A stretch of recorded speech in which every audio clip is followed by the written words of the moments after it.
Messieurs les modérateurs, je remercie le comité de m'avoir invité à parler de ce sujet très précis et très spécifique qui est le cancer T1 du canal anal. Alors moi je suis chirurgien digestif et donc je vais essayer de vous apporter des arguments en faveur de la chirurgie pour le cancer du canal anal. Bref rappel d'épidémiologie, le cancer du canal c'est rare, c'est moins de 3% des cancers digestifs.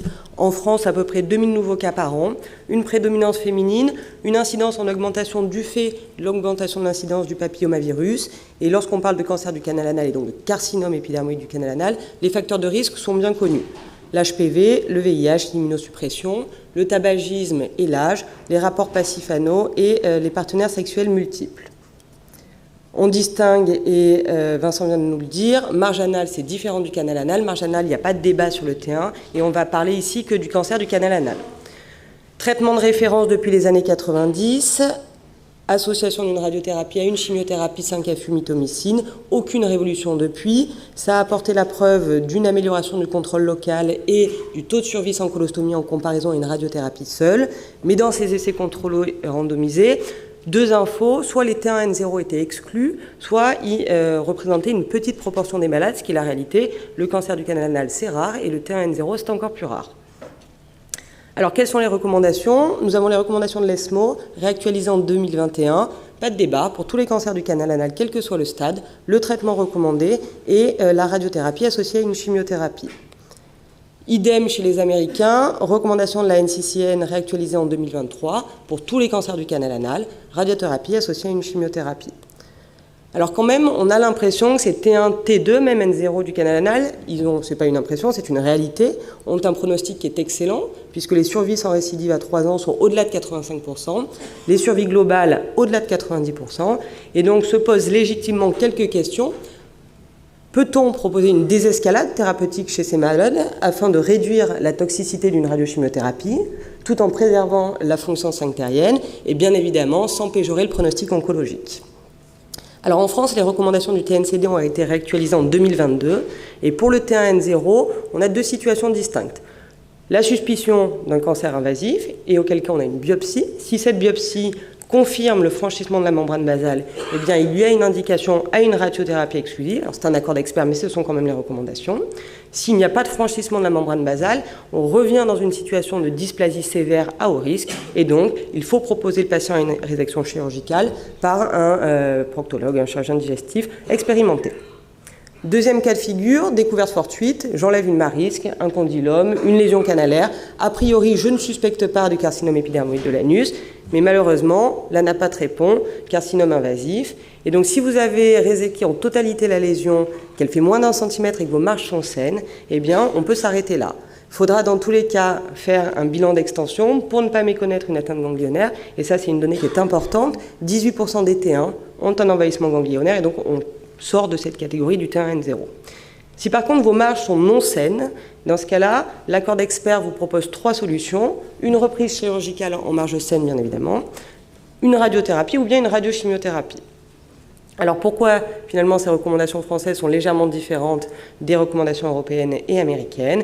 Eh bien en partie les résultats de la cohorte ANABAS, donc c'est une cohorte française sous l'égide de la FFCD, donc qui a colligé 100 patients avec un cancer épidermoïde du canal anal, T1N0M0, avec pour objectif d'une part d'évaluer les différentes modalités thérapeutiques de ces patients et puis de rapporter les résultats oncologiques selon que les patients aient eu une exérèse locale ou bien une radiothérapie.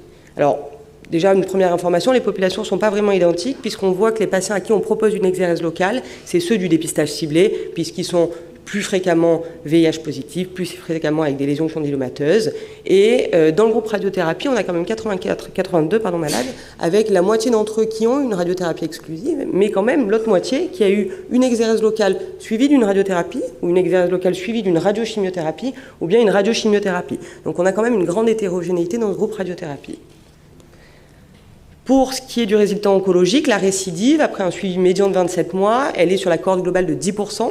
Pas de différence significative entre les deux groupes. Vous voyez, 6% dans le groupe exérèse locale versus 11% dans le groupe radiothérapie. Une très grande majorité de récidives locales ou loco-régionales sont rapportées dans les deux groupes. Par contre, on a quand même une donnée qui est importante, c'est celle que chez les patients qui sont considérés dans le groupe radiothérapie, vous avez près d'un patient sur 4 qui va avoir une interruption de son traitement. Pourquoi? Eh bien, en grande majorité des cas, en raison d'une toxicité principalement cutanée ou digestive, mais qui induit une interruption du traitement. Donc on a quand même l'impression que l'exérèse locale sur la récidive est équivalente dans cette étude, certes rétrospective, avec un faible effectif sur la population d'exérèse locale, mais que dans le cadre de la radiothérapie, il y a de l'interruption de traitement à cause de la toxicité et que ce n'est pas négligeable.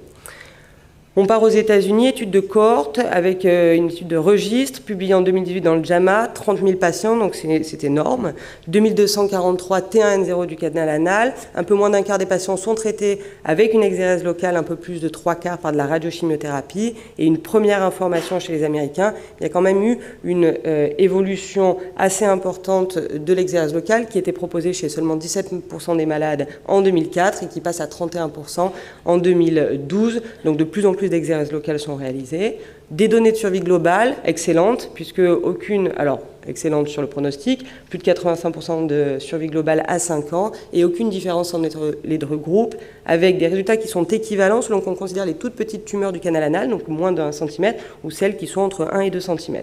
Alors c'est du registre, on n'a pas de données de récidive locale, mais on n'a aussi pas de données sur la toxicité, donc c'est difficile de faire la part des choses sur les deux traitements. On reste aux États-Unis, Mayo Clinic, cohorte rétrospective, 26 ans, donc 3 centres de recours, 57 malades. On voit bien qu'on parle quand même d'une niche, le T1N0 du canal anal, ça représente dans des centres experts peu de malades sur des périodes assez longues. Pareil, on a la même répartition, un peu moins d'un quart de patients avec une exérèse locale, un peu plus de 3/4 avec une radiochimiothérapie. Les raisons de l'exérèse locale étaient fournies, des patients avec des petites lésions ou bien qui avaient des comorbidités qui les contre-indiquaient à un traitement de radiochimiothérapie. Eh bien, résultat équivalent, pas de différence entre les deux groupes. Survie globale à 5 ans qui est 100% dans le groupe exérèse locale versus 85% dans le groupe radiochimiothérapie. Pas de différence non plus en termes de survie sans récidive à 5 ans, 91% versus 83%. Encore les Américains, nouvelle étude rétrospective, longue période, 190 patients cette fois-ci avec de la comparaison, 3 groupes, chirurgie, radiochimiothérapie et radiothérapie. Pas de différence en termes de survie globale et avec une information additionnelle, celle du coût de santé. Donc on a parlé du coût écologique, là on a vraiment juste le coût financier. Mais finalement, d'être pris en charge chirurgicalement coûte moins cher sur l'échelle d'une vie qu'avoir un traitement de radiothérapie ou de radiochimiothérapie. Et pourquoi? En raison de la toxicité, la radiochimiothérapie, c'est morbide. Et donc là, vous avez l'essai contrôlé anglais qui fait un petit peu référence dans le cancer épidermoïde du canal anal, qui date, puisqu'il a été publié quand même en 1996, mais avec des taux de morbidité où vous avez quand même dans le groupe radiothérapie 39% de morbidité précoce qui sont rapportés, donc 14% de toxicité sévère, ce qui est quand même majeur. 48% dans le groupe radiochimiothérapie, avec idem une toxicité sévère chez près d'un malade sur 5, avec des morbidités tardives qui sont au-dessus de 40% dans le groupe radiochimiothérapie et qui atteignent 38% dans le groupe radiothérapie. Dans cet essai contrôlé randomisé, il y avait également une donnée additionnelle, c'était la mortalité imputable au traitement de chimiothérapie ou de radiothérapie. Et donc même si ce sont peu de patients, vous avez 6 malades qui sont décédés du fait de la chimiothérapie dans le groupe radiochimiothérapie et 2 malades qui sont décédés dans le groupe radiothérapie. Pour ce qui est du suivi un peu plus à long terme, on a les Norvégiens qui ont rapporté les résultats fonctionnels donc chez cette population de patients traités pour un carcinome épidermoïde du canal anal, chez les répondeurs. Chez les répondeurs, il y avait un peu plus de la moitié des patients qui avaient quand même été traités pour un T1, T2, N0 du canal anal, avec après un suivi médian de plus de 5 ans, des taux d'incontinence anale qui étaient de 43%, donc c'était significativement bien évidemment plus important que sur des populations de volontaires sains, mais 43% d'incontinence anale à 5 ans, c'est catastrophique. Vous avez également des taux d'impériosité de 64% chez ces populations traitées par radiochimiothérapie.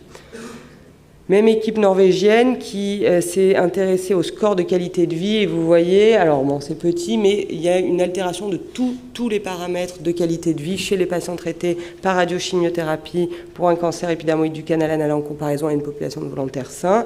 Et puis dans le détail, il y a surtout une altération de la fonction urinaire, de la fonction sexuelle et de la fonction digestive qui est toujours présente après 5 ans de suivi.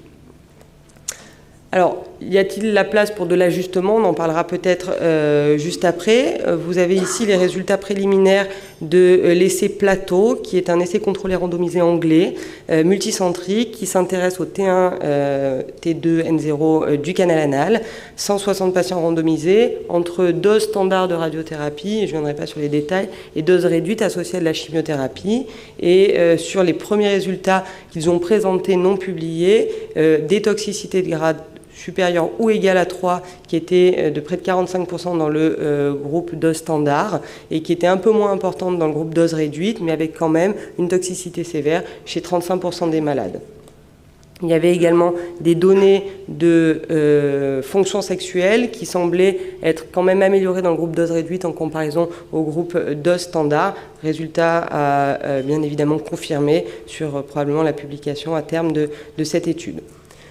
Donc pour conclure, la chirurgie, elle semble quand même se présenter sur un profil de patients un peu particulier, ceux du dépistage ciblé, qui vont avoir des facteurs de risque de carcinome épidermoïde du canal anal, et à qui on va proposer une exérèse locale sans a priori suspecter un cancer invasif du canal anal. Et donc on se retrouve avec des pièces opératoires où finalement, eh bien, on a un T1. Alors ce qu'il faut garder en tête, c'est vraiment le bilan d'extension. Il faut faire une IRM du canal anal, il faut faire un scanner TAP, plus ou moins un TEP scan, parce que 18% de ces patients vont avoir une atteinte ganglionnaire et donc devront avoir une radiochimiothérapie. Et là, il n'y a aucun débat. La morbidité, elle n'est jamais rapportée dans ces études comparatives, puisqu'on pense que quand même enlever une lésion qui fait 1 cm du canal anal, ben, c'est pas morbide, il n'y a pas de complications, il n'y a pas de risque, et avec des survies quand même sans récidive et globale très bonnes, qui semblent équivalentes en fonction des groupes rapportés dans ces études. Alors que la radiothérapie, déjà, on voit qu'elle est souvent associée à de la chimiothérapie, même en France, hein, même si on parle ici d'un dissensus sur de la radiothérapie exclusive. Ça consiste en un surtraitement des petits cancers du canal anal, et ça, c'est une information qui est réelle. La toxicité aiguë, elle est importante, elle est élevée. Les séquelles fonctionnelles, elles sont majeures et elles sont pérennes, puisqu'à 5 ans, on a plus de 40% d'incontinence anal et 60% de patients avec des impériosités. Alors, est-ce qu'il y a une place pour la radiothérapie avec des doses réduites? Est-ce qu'il y a une place pour des modalités autres d'administration, en boost, en curithérapie? Probablement. Et je pense qu'on va en entendre parler juste après. Et je vous remercie de votre attention. Bon, je vais essayer de passer après ma collègue, essayer de vous expliquer un petit peu la place de la radiothérapie et voir ce qu'on peut faire pour améliorer la situation. Donc, mes conflits d'intérêts, donc je suis co-coordonnateur de la base Anabase avec Véronique Vendrely, et donc je vais pas mal parler aussi de cette étude. Donc, comme on disait, donc les cancers du canal anal et de la marge anale sont peu représentés, notamment donc, dans l'ensemble des cancers de l'anus, et surtout aussi dans les essais randomisés, puisque soit ils ne sont pas ou peu représentés, notamment dans les 2 études anglaises, acte 1 et acte 2, il y a 10% des patients qui avaient soit une tumeur T1, T2, donc moins de 5 cm, ou des tumeurs T1 pour l'acte 2 de moins de 2 cm. Et ce que l'on voit dans cette étude acte 1, c'est que l'ajout de la chimiothérapie à la radiothérapie permettait de diminuer de 3/4 le taux de récidive par rapport à la radiothérapie seule. Donc, concernant l'étude Anabase, en fait, l'étude Anabase, c'est une étude française multicentrique qui a, fait participer 60 centres en France, inclut plus de 1000 patients entre 2015 et 2020. Et en fait, cette étude, entre autres, s'est intéressée aux patients ayant des tumeurs anales localisées, donc T1, T2, mais sans atteinte ganglionnaire, voir l'intérêt de l'ajout de la chimiothérapie à la radiothérapie. Donc, il y avait 471 patients étudiés dans cette étude. Les T1N0 représentaient 122 patients. Et ce que l'on peut voir dans la pratique donc, des centres en France, c'est que ces patients étaient traités majoritairement par radiothérapie, donc 96 patients contre 26 patients pour radiochimiothérapie. La donnée importante de cette étude, c'est qu'on voit que les patients traités par radiothérapie ne récidivaient pas plus que ceux qui avaient eu une radiochimiothérapie. C'était un premier message. Le deuxième message, c'était que les résultats étaient très bons au niveau carcinologique, puisque 85% des patients n'avaient pas de maladie à 3 ans. En revanche, il y a un petit bémol, c'est que les patients qui avaient une tumeur de plus de 3 cm, eux, bénéficiaient de la radiochimiothérapie. En fait, les stades T2 sont hétérogènes, puisqu'en fait, les stades T2 vont de 2 à 5 cm, et on voit qu'il y a un cut-off, un seuil entre 3 et 4 cm en fonction des équipes, où il faut adjoindre la chimiothérapie. En ce qui concerne les sites de récidive, on voit que les patients qui avaient eu de la radiothérapie avaient plus de récidives ganglionnaires. Donc je pense qu'il y a aussi un message important. Donc du fait de la lymphophilie des cancers de l'anus, il faut vraiment avoir un bilan radiologique optimal, notamment pour éliminer une atteinte ganglionnaire initiale, même en cas de T1.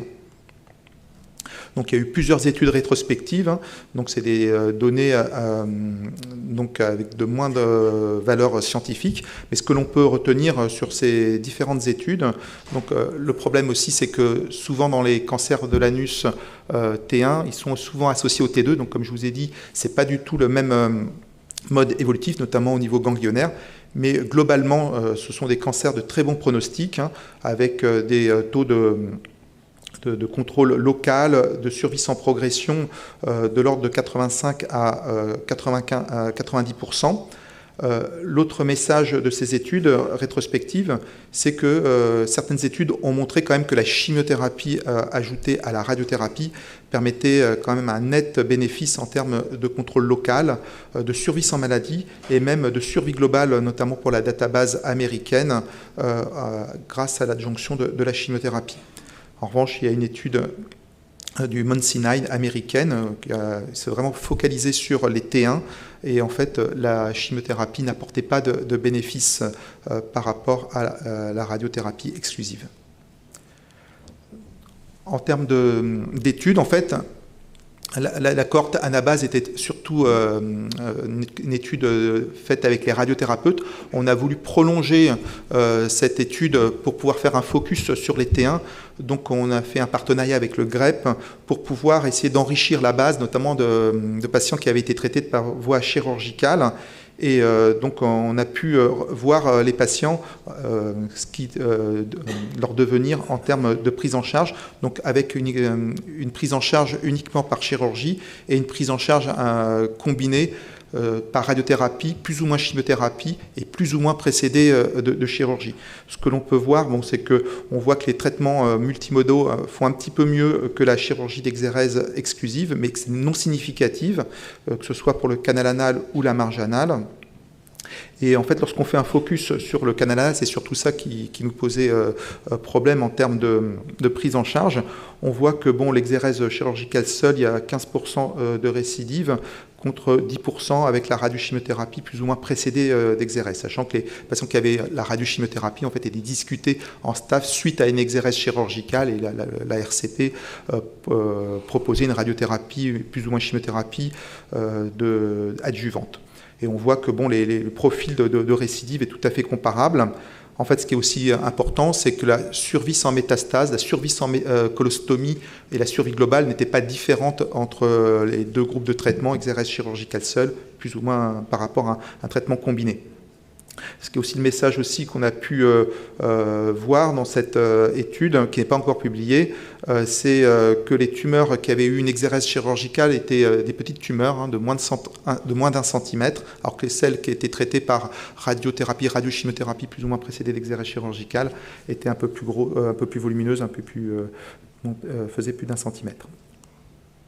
Le facteur de risque de récidive était le sexe masculin. En fait, il y avait un biais, puisqu'en fait, les patients qui avaient des cancers de l'anus qui étaient sexe masculin étaient souvent séropositifs pour le VIH. D'autres informations, notamment une étude de base scandinave, on voit que la radiochimiothérapie chez les patients atteints de tumeurs localisées T1, T2, N0 dans cette étude est supérieure en termes de bénéfices, en termes de survie sans progression et de survie globale par rapport à la radiothérapie seule, quel que soit aussi le statut des marges de résection en analyse multivariée. Donc au total, on voit que la radiothérapie, plus ou moins chimiothérapie, est un traitement efficace au niveau carcinologique, mais en termes comme on vous l'a montré précédemment, il y a un impact de ce traitement en termes de fonction digestive, urinaire et sexuelle, d'où l'idée d'une désescalade thérapeutique.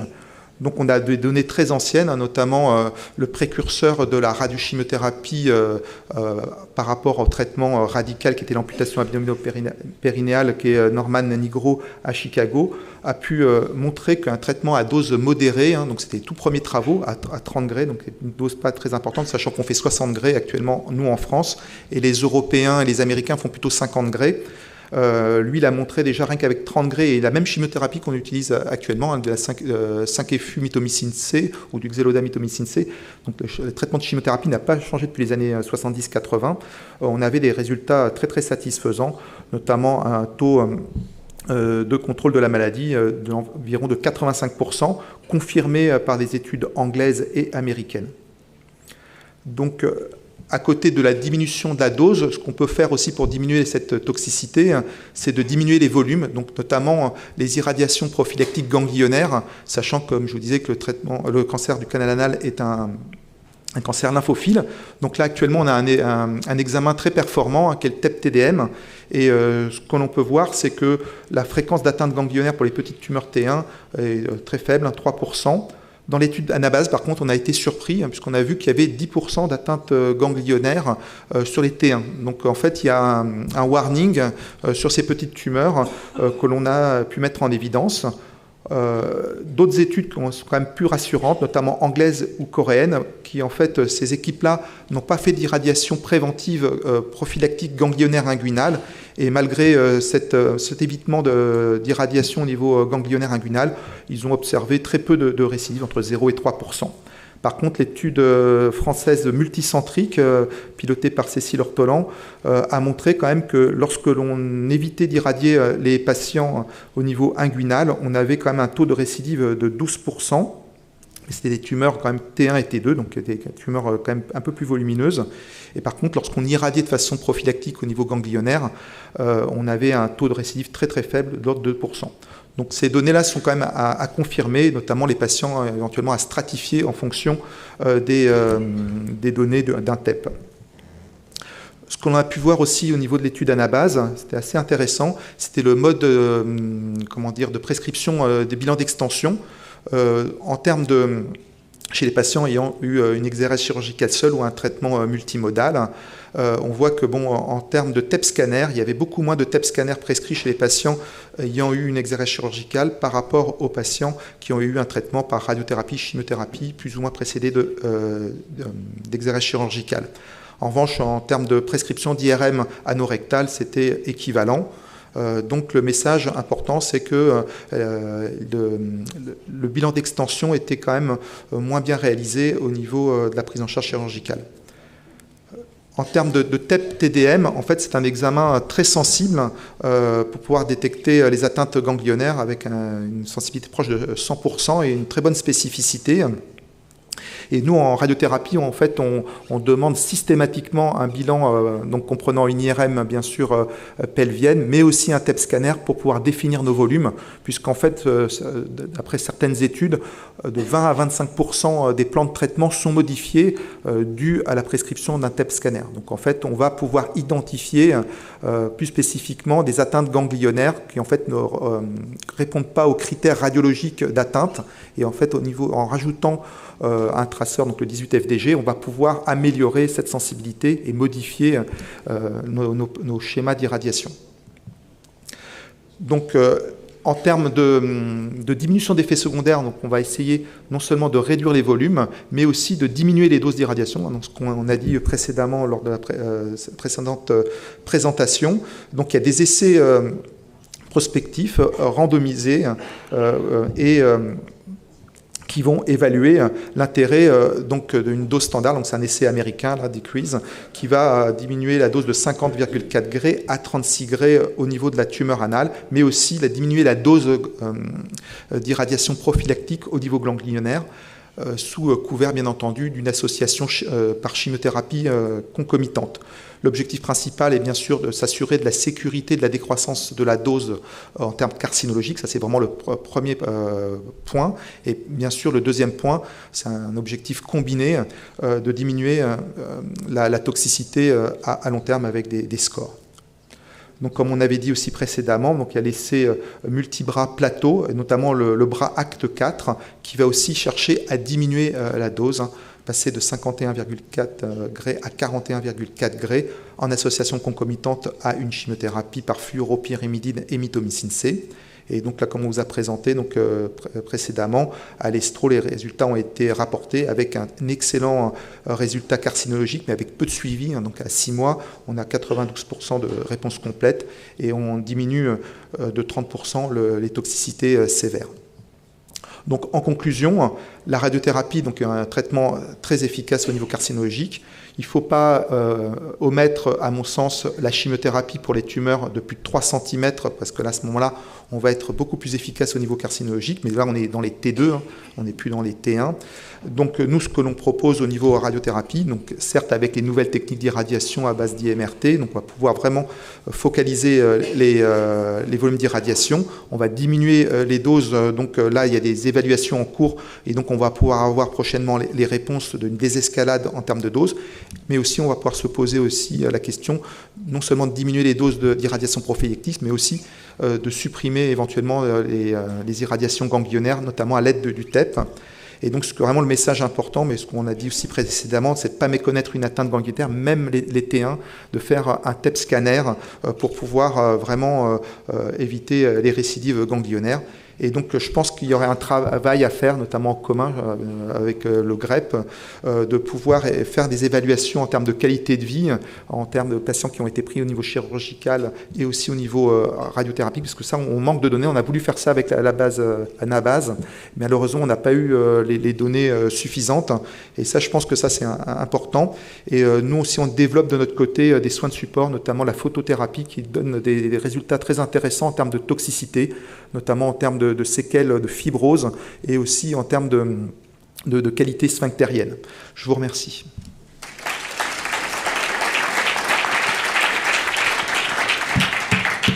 Merci beaucoup. Donc c'est un dissensus qu'on va refaire l'année prochaine parce que c'est pas facile. Une question maximum ou pas? Une question?